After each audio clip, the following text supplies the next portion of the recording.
The data landscape at Cisco has changed dramatically over the last couple decades, and I think it has within the industry too. In the 90s, with the internet boom, we were growing so fast it was all we can do in order to get the transactions in. And there's some consequences of that. When things slowed down in the 2000s after the internet bubble burst, as we looked across our enterprise, we found that we built these systems and these data repositories in silos, and that created a fragmented experience. And so over the last 5 to 10 years, we've been cleaning that up and really getting a common identity for our customer such that we can create a much more consistent and cohesive experience end to end and create that golden thread of a 360-degree view of the customer. In a world of customer success management, it is absolutely critical that we understand everything about that customer in terms of what the customer has purchased, what the customer is entitled to use, what the customer is using, what the customer is successful with, and maybe where the customer is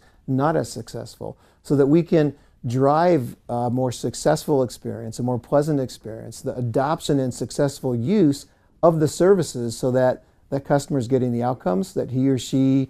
engaged with us in the first place for, and then the renewal or even an expand or an upsell motion will be a no-brainer. And without that, we'll never achieve our goals.